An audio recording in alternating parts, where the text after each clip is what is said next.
The reason I chose the school is because I felt like I needed to create my path. Being from the East Coast, my parents are always around. I also have native backgrounds in the country of Cameroon, which is in Western Africa.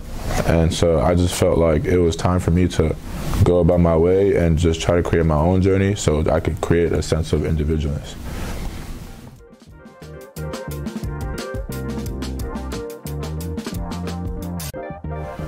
I think it's played a great role in my journey just because it's taught me how to be a better man for myself, or should I say a young adult. Not always having your parents around, your brothers, your siblings.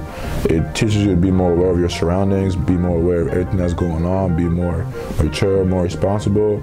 And I think overall it was great for me because I needed that experience to be away from being comfortable, because sometimes when you're comfortable you don't realize the things that you're missing out on as far as self-development and self-growth.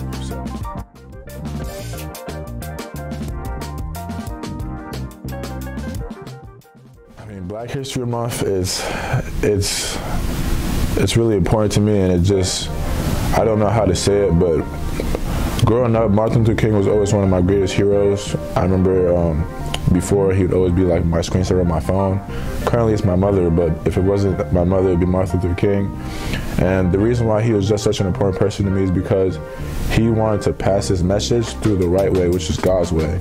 And I think a lot of people overlook that.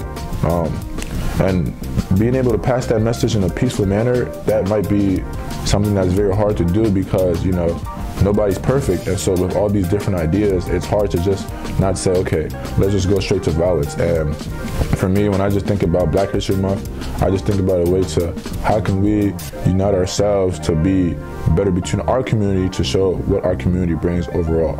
And so I think that's what it means to me.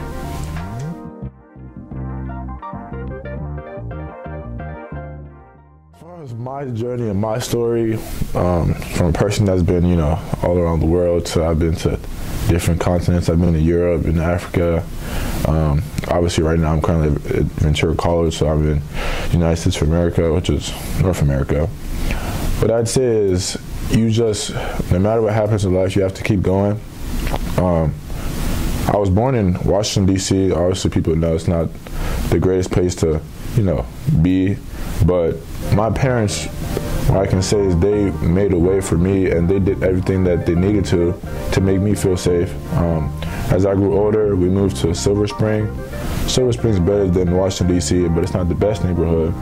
And my parents still thought that that wasn't enough, and so we moved to Darnestown, Maryland, which was a little bit outskirts, but it was a lot safer.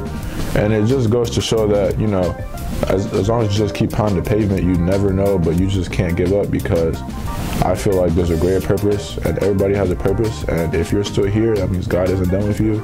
And so no matter what it is, just if you get knocked down 10 times, you have to get up 11 times. So just keep going. That's what I can say.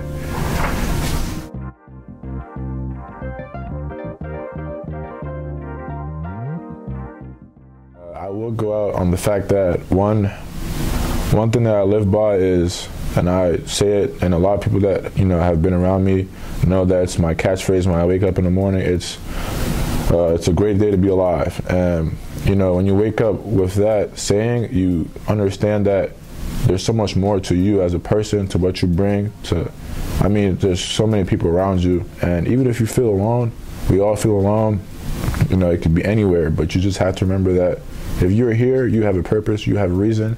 So find that purpose, and if you wake up in the morning every day with that saying, then, I mean, I think you're gonna find yourself pretty well. And so just always be grateful and just keep pushing.